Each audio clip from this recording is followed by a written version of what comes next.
MES College of Engineering and Technology Kunnakkara APJ Abdul Kalam technological യൂണിവേഴ്സിറ്റിയുടെ കീഴിലുള്ള AICTE അംഗീകാരമുള്ള എറണാകുളം ജില്ലയിലെ MESന്റെ പ്രമുഖ സ്ഥാപനത്തിൽ 2024 വർഷത്തെ പ്രവേശന നടപടികൾ ആരംഭിച്ചിരിക്കുന്നു. ISO 9001:2050 അംഗീകാരമുള്ള ഈ സ്ഥാപനത്തിലെ പ്രമുഖ ബിടെക് കോഴ്സുകളായ civil engineering, mechanical engineering, computer science and engineering, artificial intelligence and data science, electronics and communication എന്നീ ബ്രാഞ്ചുകളിലേക്കാണ് പ്രവേശനം.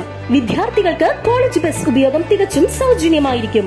MES മാനേജ്മെന്റിന്റെ കീഴിലായതിനാൽ വളരെയധികം ക്യാമ്പസ് റിക്രൂട്ട്മെന്റ് നടക്കുന്നു. സാമ്പത്തികമായി പിന്നോക്കം നിൽക്കുന്ന പെൺകുട്ടികൾക്ക് ഹോസ്റ്റൽ താമസവും ഭക്ഷണം തികച്ചും സൗജന്യം. ഉയർന്ന മാർക്കുള്ള വിദ്യാർത്ഥികൾക്ക് MES സ്കോളർഷിപ്പുകൾ നൽകുന്നു. അഡ്മിഷന് വേണ്ടി ബന്ധപ്പെടേണ്ട നമ്പറുകൾ: ഫോൺ 9444781611, 8089921675. NCPS നേതാവ് PA ഖാലിദിന്റെ അനുസ്മരണം LDFന്റെ നേതൃത്വത്തിൽ സംഘടിപ്പിച്ചു. LDF കൊച്ചി മണ്ഡലം കമ്മിറ്റിയുടെ നേതൃത്വത്തിൽ NCPS കൊച്ചി ബ്ലോക്ക് പ്രസിഡന്റായിരുന്ന PA ഖാലിദിന്റെ അനുസ്മരണം സംഘടിപ്പിച്ചു. ഖാലിദിനെ സംബന്ധിച്ച് ഒരു ഇടതുപക്ഷ ജനാധിപത്യ മുന്നണി എന്ന് പറഞ്ഞാൽ അയാൾക്കൊരു വികാരമായിരുന്നു.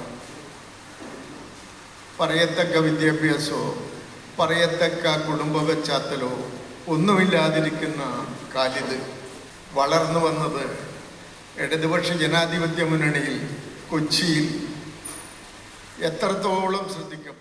CPM Kochi area secretary KM Riyad അധ്യക്ഷത വഹിച്ചു. KJ Maxi MLA, NG Thomas, PK Kunjumon, TP Abdul Azeez, deputy mayor KA Ansiya, M Umar, NK Nasar, നഗരസഭാ സ്ഥിരം സമിതി അധ്യക്ഷ Sheebalal, CX Josho, PP Thankachan, TM Ismail, K Hussain, KK Amsakoya, PA Bose, Kurian Abraham, KJ Paul എന്നിവർ സംസാരിച്ചു.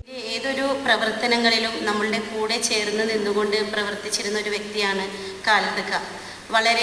വളരെ സ്നേഹത്തോടെ, ഒരു പുഞ്ചിരിയോട് കൂടിയാണ് എന്നോട് എപ്പോഴും തന്നെ സംസാരിക്കാറുള്ളത്. അതുകൊണ്ട് നമ്മുടെ ഹൃദയത്തിൽ ഒരു സ്ഥാനം എപ്പോഴും അദ്ദേഹത്തിന് ഉണ്ടായിരുന്നു. ഏതൊരു പരിപാടിക്കും ഇവിടെ MLA സൂചിപ്പിച്ചു, അദ്ദേഹത്തിൻ്റെ അസുഖം മൂലം അസുഖബാധിതനായി തന്നെ അദ്ദേഹം മുന്നോട്ട് പോകുമ്പോഴും ഇലക്ഷൻ്റെ സമയം മുതലാണ് ഞങ്ങളൊരു സഹോദര ബന്ധത്തിലാണ് പോയിരുന്നത്. എന്ത് കാര്യമുണ്ടെങ്കിലും ഖാലിദ്ക്കയോട് നമുക്ക് തുറന്ന് പറയാൻ സാധിക്കും. ഇപ്പോൾ നേരത്തെ പറഞ്ഞതുപോലെ ഷീബ എന്നുള്ള ആ വിളി ഇപ്പോഴും എനിക്ക് അദ്ദേഹത്തിൻ്റെ ഒത്തിരി വോയിസ് മെസ്സേജുകളുണ്ട്.